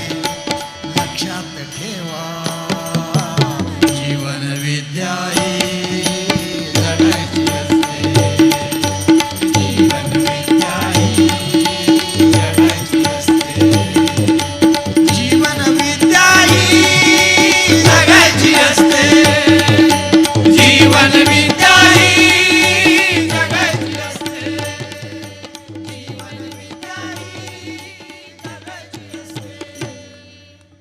जगायची असते, जगायची असते. जगलं तर फळं मिळणार नक्कीच, जगलं तर फळं नक्कीच मिळणार. म्हणून आयुष्यामध्ये ही विश्वप्रार्थना तुम्हाला सगळं काही देण्यास समर्थ आहे, सगळं काही. म्हणजे साध्या गोष्टीपासून ते ईश्वरापर्यंत सगळं काही देण्याचं ताकद विश्वप्रार्थनेमध्ये. पण ही विश्वप्रार्थना म्हणायची जी पद्धत आहे त्याच्यामध्ये सुद्धा आपल्याला जरा जरा वरती जायला पाहिजे. म्हणून सद्गुरूंनी आपल्याला सगळ्या गोष्टी शिकवलेल्या आहेत. ही विश्वप्रार्थना कशी म्हणायची हे पण शिकवलेलं आहे. हळूहळू त्याच्यामध्ये प्रगती करत गेलो तर ईश्वरापर्यंत पोचवण्याची ताकद पण या विश्वप्रार्थनेमध्ये आहे. म्हणून विश्वप्रार्थना आहे ना ही सर्वांगाने सोपी आणि असं तुम्हाला सद्गुरूंनी तुमच्या हातात दिलेली आहे. म्हणून ही विश्वप्रार्थना जगात गेली पाहिजे, जगात विश्वप्रार्थना जगात गेली पाहिजे. म्हणून आपण विश्वप्रार्थनेची कॉलर ट्यून केलेली आहे. ही कॉलर ट्यून तुम्ही घ्या, तुमच्या फोनमध्ये असू दे. कोणी तुम्हाला फोन केला की तो ती पहिली प्रार्थना ऐकणार आणि असा माणूस भेटणं कठीण की ती प्रार्थना ऐकल्यानंतर त्याला कंटाळ येईल. आता एकदम सोडून द्या पर्सेंटेज. काही लोक असतात पहिली ती प्रार्थना बंद कर म्हणतात. काही लोक असे असतात घरी बायको बिचारी जाऊन प्रार्थनेचं मशीन ठेवते. आपण प्रार्थनेचं मशीन देतो ना ते घरी नेऊन ठेवते. तर मला एक बाई सांगते माझा नवरा येऊन बंद करतो. बंद करायचा पण बंद करताना सुद्धा तो ऐकूनच बंद करायचा ना. ऐकल्याशिवाय बंद कसा करणार. त्यामुळे त्याचा परिणाम होतच होता. हळूहळू तो आला जीवविद्या मिशनमध्ये. आणि आता म्हणायचं मी पूर्वी असं करायचो आता नाही करत. सांगायचा मुद्दा काय, ही जी विश्व प्रार्थना आहे ना सर्वांगाने तुम्हाला उपयोगी पडेल. आता आमच्याकडे बारामतीचे सुहास पवार इथे बसलेत. त्यांचा अनुभव सांगतो. त्यांनी काय केलं, हुशार ते बारामतीचे ना, मती 12 टाइम्स जास्त. त्यांनी काय केलं, ही प्रार्थना आम्ही एक मशीन केलेलं आहे. ते मशीन प्रार्थना म्हणत असतं. असं आहे ते प्रार्थनेचं मशीन आहे. सोपं आहे. घरामध्ये 24 तास लावून ठेवायचं. हे प्रार्थनेचं मशीन जेव्हा तुम्ही घरामध्ये लावता तर सतत ती कानावर पडते. कानावर पडली की ती तोंडातनं बाहेर येते. कधीतरी येईल, लक्षात ठेवा. घरामध्ये विचारांचं वातावरण सुंदर निर्माण होतं. बारीक लावा मात्र, नाही तर लोक त्रासदायक लावू नका. मोठं मोठं लावून ठेवायचं नाही, मग मुलं वैतागतात. मुलांना हळू ऐकायला देऊ दे, जाऊ दे काळामध्ये, मग तो स्वतःच मोठं करेल. त्याला स्वतः मोठं करू दे, तुम्ही नका करू. कळलं ना. तर अशी प्रार्थना जर तुम्ही घरात लावून ठेवली, ऑफिसमध्ये लावून ठेवली. आता मी सुनील साहेबांच्या ऑफिसमध्ये गेलो होतो. त्यांनी ही जर कोपऱ्यात लावून ठेवली, ह्याच्यातनं माणूस ओळखला जातो. लक्षात ठेवा. सर्वांचं भलं करणं म्हणणारा माणूस लोकांना आवडतो. लोकांना हा खूप आवडतो माणूस. म्हणून देवा याचं भलं कर म्हणतो ना, असं म्हणणारा माणूस लोकांना खूप आवडतो. आम्ही इथे टोल नाक्यावरनं जातो ना, टोल नाक्यावरनं कर्जतला, तेव्हा आमची माणसं जेव्हा टोल भरतात तेव्हा काय म्हणतात, देव तुझं भलं करो. जो माणूस सतत कंटाळलेला असतो तो पण असा हसतो, चेहऱ्यावर आनंद होतो. असं बोलणारी माणसं मिळत नाही, दुर्मिळ आहेत. तुझं वाटोळ हो म्हणणारी भरपूर आहेत. देवा याचं भलं कर म्हणणारी माणसं फार कमी आहेत. आणि अशी माणसं जेव्हा त्याला भेटतात तेव्हा त्याला असं माहीत झालंय कर्जतला जाणारे लोक जे भलं कर म्हणतात ती जीवनविद्येची माणसं. लोकांना खूप आनंद होतो. अनोळखी माणसाला जर आनंद होतो तर कोणालाही आनंद होईल, लक्षात ठेवा. आणि नुसतं माणसाला नाही, शेतातल्या वृक्ष, शेतातले ज्या हे असतात ना, काय म्हणतात त्याला, वनस्पतीला पण आनंद होतो. कारण तिथे पण सच्चिदानंद स्वरूप आहे. सच्चिदानंद स्वरूप सगळीकडे आहे ना. त्यामुळे तुम्ही कुठेही म्हटलं तरी त्याचा परिणाम होतो. म्हणून त्यांनी काय केलं, शेतामध्ये जाऊन लावून ठेवलं प्रार्थना. शेतामध्ये प्रार्थना मशीन लावून ठेवलं. वनस्पतीने ऐकलं. ऐकल्यानंतर त्याला आनंद झाला. त्याने आनंद कसा व्यक्त केला, कसा केला, भरभरून देऊन केला. भरभरून देऊन केला म्हणजे काय, शेतीचं उत्पादन वाढलं. जे पूर्वी होतं त्याच्या तिप्पट झालं. म्हणजे त्यांनी आनंद व्यक्त केला. तो व्यक्त कसा केला, भरभरून देऊन, मल्टिप्लाय अँड मॅग्निफाय. यांनी कर्म काय केलं, त्याचं भलं कर म्हटलं, त्यांनी मल्टिप्लाय होऊन दिलं परत. आताच मला कोण भेटायला आले होते, ते पण शेतामध्ये लावत आहेत, नाव लक्षात नाही माझ्या आता. कोण, शितोळे साहेब, ते माझ्याकडे आले होते. ते म्हणतात मी प्रार्थनेचं मशीन लावून ठेवतो, उत्पादन इतकं सुंदर येतं, चांगलं येतं आणि सुंदर येतं. सांगायचा मतलब काय, ही जी प्रार्थना आहे ना ही सर्वांवर इफेक्ट करते. गुंड असो, पुंड असो, सर्वांवरती इफेक्ट करणारच. एवढं ते शस्त्र आणि शास्त्र आहे, हे लक्षात ठेवायचं. म्हणून प्रार्थना ही कशी म्हणायची ह्याच्यासाठी आपलं एक ग्रंथ आहे, संकल्प सिद्धीचं गुपित. त्याच्यामध्ये सगळं दिलेलं आहे, का म्हणायची, कशी म्हणायची. हे लहानसं ग्रंथ आहे हा, घ्या सगळ्यांनी. संकल्प सिद्धीचं गुपित म्हणजे सगळ्या सिद्धी तुम्हाला कशा मिळवायचं जो गुपित आहे ते गुपित मी फोडलेलंच आहे, पण तुम्ही वाचा. सांगायचा मुद्दा काय की ह्या ग्रंथामध्ये सगळं लिहिलेलं आहे. काही लोक आम्हाला प्रश्न विचारतात, तुम्ही म्हणता प्रार्थना सर्वांचं भलं होऊ दे, मग त्या कोणतो गुंडाचं पण भलं होऊ दे म्हणजे काय? गुंडाचं भलं होऊ दे म्हणजे आणखीन गुंडगिरी वाढू दे असं आम्ही सांगत नाही. गुंडाचं भलं होण्याच्या अगोदर आम्ही काय म्हणतो, देवा याला चांगली बुद्धी दे, हे पहिलं सांगतो. प्रार्थनेमध्ये पहिल्यांदा काय मागितलं? सद्गुरू हुशार आहेत, सद्गुरूंनी विचार करून केलं सगळं. पहिलं काय मागितलं? चांगली बुद्धी दे. म्हणजे त्या गुंडाला पहिलं चांगली बुद्धी दे. एकदा तो टाळ्यावर आला की मग त्याचं भलं होते असं म्हणून सद्गुरूंनी ही जी प्रार्थना केली ही जगामध्ये कुठेही चालते. ज्याला लँग्वेज माहीत नाही आणि तुम्ही त्याच्याबद्दल प्रार्थना म्हटली, पोचली त्याच्याकडे. कारण अंतर्मनाला सगळ्या लँग्वेज येतात. अंतर्मन सगळ्यांचं एक आहे, लक्षात ठेवायचं. आणि सर्वांना लँग्वेज कळते, कारण शेवटी हा भाव असतो. लक्षात ठेव, लँग्वेजला महत्त्व नसतं, भावाला महत्त्व असतं. आपण जेव्हा लोकांचं भलं म्हणतो ना, त्याच्यामध्ये एक भाव असतो, कृतज्ञतेचा भाव, प्रेमाचा भाव, शुभेच्छेचा भाव असतो. हा भाव त्याच्या अंतर्मनामध्ये पोचतो आणि तिथून तुम्हाला रिस्पॉन्ड मिळाला होतो, तिथून प्रतिक्रिया मिळायला सुरुवात होते. लक्षात ठेवायचं, प्रतिक्रिया मिळतेच. मग तो कुठल्याही देशातला असू दे, कुठल्याही भाषेचा, जातीचा, कुठलाही असू दे. म्हणून ही प्रार्थना म्हणायला सुरुवात करा आजपासून, आतापासून. आणि सद्गुरूंनी काय सांगितलं? कमीत कमी 1000 वेळा म्हणा. 1000 म्हटलं की लगेच हे होतं, लोकांना त्रास होतो.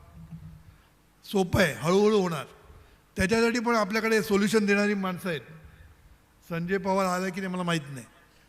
संजय पवार म्हणून आमचा मिरजला आहे, मिरज ना, सोलापूर. त्यांनी काय सांगितलं, तुम्ही सिस्टम करा. सकाळी ब्रेकफास्ट 200 म्हटल्याचे घेणारच नाही. 200 म्हणायला काय वेळ लागत नाही, अर्धा तास लागतो. 200 प्रार्थना म्हणायचा, मग ब्रेकफास्ट, नंतर लंच आणखीन 300, त्याच्या लंच नाही, म्हणजे 500 झाले. चहा 200, 200चा चहा.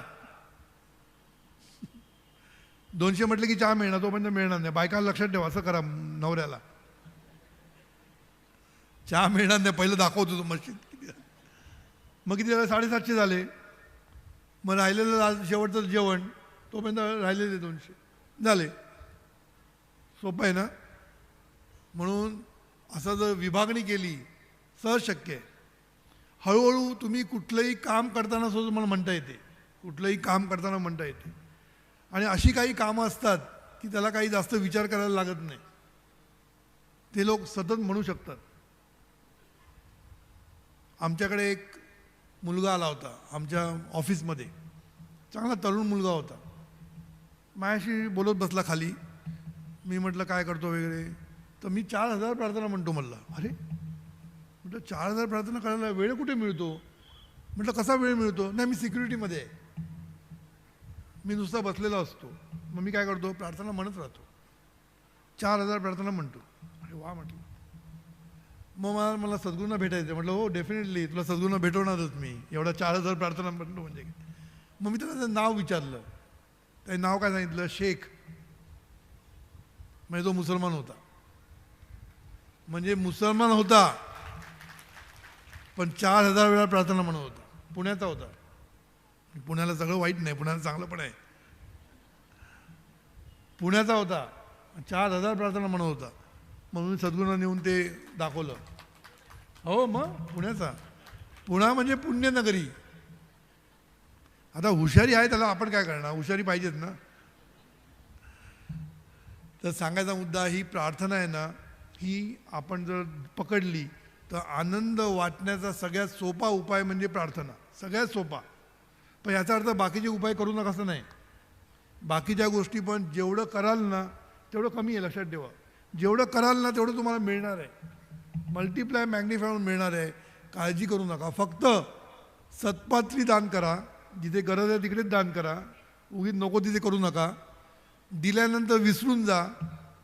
देताना बघून आपली पात्रता बघून करा, पण करा. करता करता तुमची पात्रता वाढायला लागेल. हे मी वाक्य सांगतोय. पात्रता आज 100 रुपये मिळत आहेत, 1 रुपया देतोयस. उद्या 100चे 1000 होणार, एकाचे 10 होणार, 1000चे लाख होणार, मग तुमच्या इथे 10,000 होणार. असं करत तुमची पात्रता वाढत जाईल, लक्षात ठेवा. म्हणून जसं काही देता येईल ते द्या आणि प्रार्थना म्हणा. हे जर 2 गोष्टी जर तुम्ही केलं तर तुम्ही सतत आनंद वाटत राहाल. आणि आनंद वाटत राहायला सुरुवात केली की आनंदाला सीमा नाही, लक्षात ठेवा. तुम्ही सतत आनंदीच राहाल. आणि माणसाचा जन्म जो आनंदासाठी आहे तो तुम्ही सिद्ध कराल आणि तुम्ही खरे आनंदी राहाल. शेवटी सद्गुरू काय म्हणतात, परमार्थामध्ये सुद्धा सुख पाहिजे, आनंद पाहिजे, आणि प्रपंचामध्ये सुद्धा सुख पाहिजे, आनंद पाहिजे. तर हे देण्याची ताकद ह्या विश्वप्रार्थनेमध्ये आहे. म्हणून विश्वप्रार्थना म्हणायला सुरुवात करा आत्तापासून. आज जर 1000 नाही झाली तर निदान 500 करा. पण ती करताना एक लक्षात ठेवायचं, काही लोक थोडेसे अतिरेकी आहेत. अतिरेकी म्हणजे काय, संबंध झाली नाही तर रात्री 2-2 वाजेपर्यंत बसून करतात. तसं करू नका. एखाद्या दिवशी नाही जमलं हरकत नाही, पण झोप महत्त्वाची. कारण दुसऱ्याची कामावर जायचं असतं. मग कामामध्ये बरोबर होणार नाही तुमचं काम, मग लव वर्कमध्ये प्रॉब्लेम होईल, बरोबर ना. म्हणून एखाद्या दिवशी नाही जमली, ओके, समजू शकतो आपण. त्या दिवशी रात्री 2-2, 3-3 वाजेपर्यंत पूर्ण करायच्या भानगडी पडू नका. झोप ही महत्त्वाची आहे.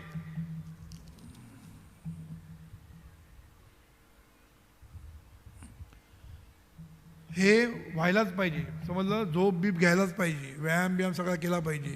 आणि त्याच्यातनं प्रार्थना 1000 वेळा म्हणणं सोपं आहे. लोक म्हणतायत, सगळ्यांना शक्य आहे. तेव्हा आजपासून आपण आनंद वाटणं हे प्रार्थनेनं द्यायला सुरुवात करू. आणि ही जर प्रार्थना आपण म्हणायला लागलो, सगळं जग, सगळा देश म्हणायला लागला, तर देश पण खूप मोठा होईल. हे लक्षात ठेवायचं. देश पण खूप मोठा होईल. कारण सर्वांचं भलं म्हणणारा देश, देशातली माणसं महासत्ता होण्याशिवाय राहणार नाही आहे. म्हणून आपण आता बलसागर भारत हो, विश्वात शोभनी राहो, हे जरा गीत ऐकूया. अजून प्रवचन संपलेलं नाही आहे. हॅलो, प्रार्थना झाल्याशिवाय कोणीही उठू नये. प्रार्थना घेतल्यानंतर, प्रार्थनेचा प्रसाद घेतल्यानंतर महाप्रसाद घेतला जाईल. बलसागर भारत हो, बलसागर भारत हो, विश्वात शोभुनी राहो, विश्वात शोभुनी राहो.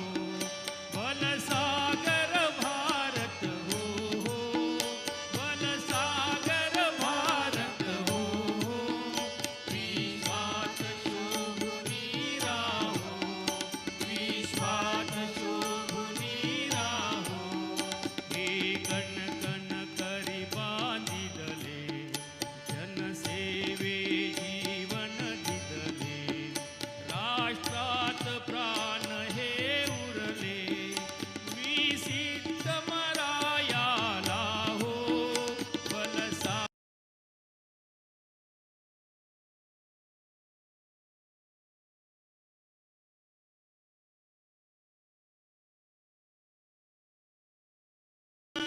तिमिर घोर संहारीन, या बंधु सहायाला हो. बलसागर भारत हो, बलसागर भारत हो, विश्वात शोभुनी राहो. हातात हात घालून, हृदयास हृदय जोडून, ऐक्याचा मंत्र जपून, या कार्य करायाला हो, या कार्य करायाला हो. बलसागर भारत हो, बलसागर भारत हो. करी दिव्य पताका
शांती देईल तो सोन्याचा दिन येवो तो सोन्याचा दिन येवो बलसागर भारत हो बलसागर भारत हो बलसागर भारत हो बलसागर भारत हो विश्वात शोभुनी राहो विश्वात शोभुनी राहो विश्वात शोभुनी राहो विश्वात शोभुनी राहो. मस्त.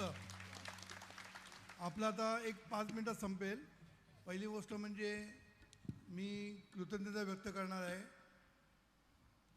आपले सुनील शेळके साहेबांनी आणि त्यांच्या मित्रपरिवारांनी हा जो कार्यक्रम आयोजित करण्यास मदत केली, स्पॉन्सर केला, त्याबद्दल जीवन विद्या मिशन परिवारातर्फे मी त्यांचं खूप कृतज्ञ आहे आणि संपूर्ण परिवारातर्फे मी त्यांना भरपूर शुभेच्छा देतो की त्यांची अशीच प्रगती आपल्या पुढे होत राहो अशी मी त्यांना शुभेच्छा देतो. दुसरी गोष्ट म्हणजे इथे कॅलेंडर आणलं आहे, लोकमतनी निर्माण केलेलं जीवन विद्या मिशन स्पेशल असं कॅलेंडर इकडे आहे. त्याच्यामध्ये सगळे सद्गुरूंचे अमृततुषार आहेत. सतत तुम्हाला आठवण करत राहील की तुमचे जीवन विद्या ही तुम्हाला सतत आठवण राहील आणि तुम्ही प्रार्थना तुमच्या लक्षात राहील.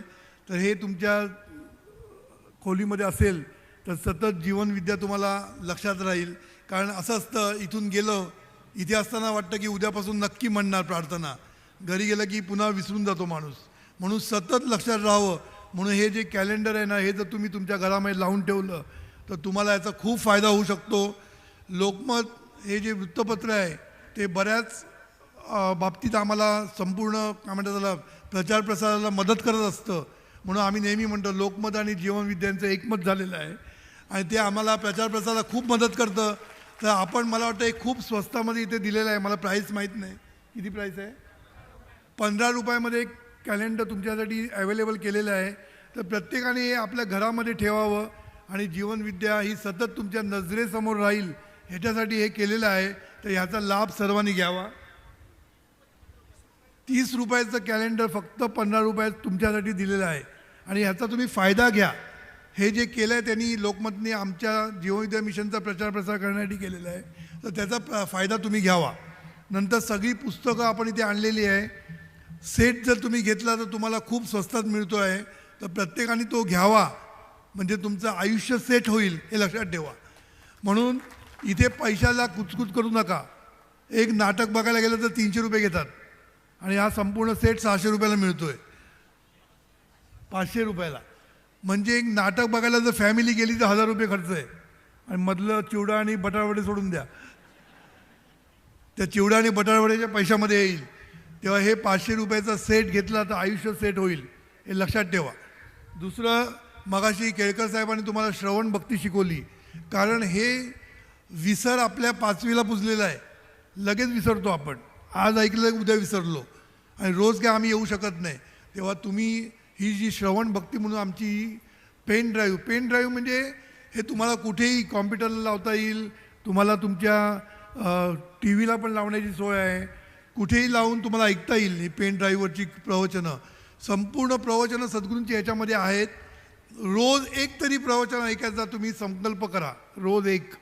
आता वर्ष आलेलं आहे, जानेवारी आलेली आहे. 1 जानेवारीला लसूण सोडू नका.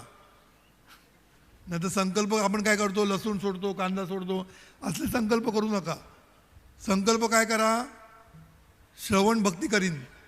रोज एक तरी सद्गुरूंचं प्रवचन ऐकीनच हे जर तुम्ही ठरवलं तर तुमच्या आयुष्यामध्ये चमत्कार होईल. चमत्कार आम्ही सांगत नाही, लोकांचे झालेले म्हणून सांगतो. तर याचा फायदा प्रत्येकाने घ्या. इथे आणलेले आहेत. ह्याच्यातनं आम्हाला काही मिळत नाही. पैना ह्याच्यातली एकही पै जात नाही हे लक्षात ठेवायचं. पै कुटुंबाला पण जात नाही, कोणाकडेही जात नाही किंवा आमच्या कार्यकर्त्यांना पण मिळत नाही. कार्यकर्ते आणि सद्गुरू एकच आहेत लक्षात ठेवा. दोघेही निरपेक्ष काम करतायत. निरपेक्ष. कुठल्याच गोष्टीची अपेक्षा नाही आहे. सगळेजण स्वतःचा खर्च करून इकडे येतात, स्वतःचा खर्च करून आपला वेळ देतात, लीव घेऊन येतात. 20-20 दिवस लीव. परवाच मला सांगत होते आमचे कोणते मारुती वाळून 20 दिवस रजा घेतलेली आहे. आणि त्यांचे साहेब काय म्हणतात, जा बाबा चांगलं कार्य करतोय जा. म्हणजे सांगायचा मुद्दा काय की असे स्वतःची लीव फुकट घालवतात असं लोकांना वाटतं. ते फुकट घालवत नाहीत, त्याच्यातनं त्यांना भरपूर मिळतं. म्हणून प्रत्येकजण आपली लीव देतं, सगळ्या गोष्टी देतात. आणि मला सुनील साहेब सांगत होते, काल मी सांगितलं की ते बघून चार्ट झाले. ते म्हणतात पॉलिटिकल लोक पैसे देऊनसुद्धा कार्यकर्ते काम करत नाहीत, पैसे देऊन करत नाहीत. आणि इथे पैसे न देता ही माणसं राबत असतात. त्यामुळे हे विलक्षण काम आपले कार्यकर्ते करत असतात आणि हे सगळं तुमच्यासाठी करतात. एवढ्या पैशामध्ये तुम्हाला काहीच मिळणार नाही, लक्षात ठेवा. तर तुम्ही हे सगळं घ्या, आताच घ्या. ग्रंथदिंडी घरी येईल याची वाट बघू नका, कारण ग्रंथदिंडी तुमच्याकडे येणार नाही, संपूर्ण भारतमध्ये जातच. तर तुम्हाला हे आता चान्स मिळाला तो घ्या. आणि मशीनचं पण मी सांगितलं, मशीन प्रत्येकाने आपल्या घरात ठेवाच. 200 की 250 रुपयाला मिळतं, जास्त पैसे नाही आहेत, पण त्याचा इफेक्ट तुमच्या मुलाबाळांवर, तुमच्या घरच्यांवर होईल. आणि तुमचं शेवटी तुमचं उत्कर्ष, तुमची उन्नती होण्यासाठीच आम्ही इथे आलेलो आहे सगळेजण. आणि हे सगळेजण कार्यकर्ते आणि आम्ही काम जे करतो ते तुमच्यासाठी करतो आहे, कारण आम्हाला तुमचा उत्कर्ष घडवायचा आहे, राष्ट्राचा उत्कर्ष घडवायचा आहे.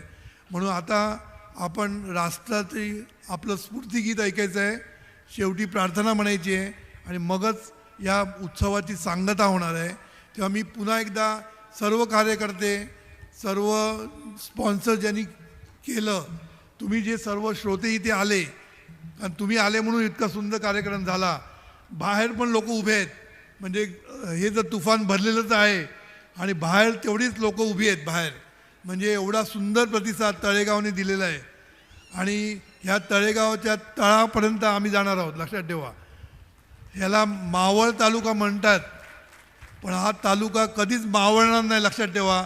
हा तालुका नेहमी पुढेच जाणार आणि पुढे जाण्यासाठी हे सगळे पुढारी बसलेले आहेत. तेव्हा हे मावळ तालुक्यामध्ये आम्ही खूप काम करणार आहोत. तुमचा प्रतिसाद बघून आम्हाला पण अंगामध्ये उर्मी स्फूर्ती आलेली आहे. तेव्हा आम्ही याच्यामध्ये खूप काम करू आणि मावळ तालुका खूप मोठ्या प्रमाणात पुढे जाईल याच्यासाठी आम्ही प्रयत्न करू.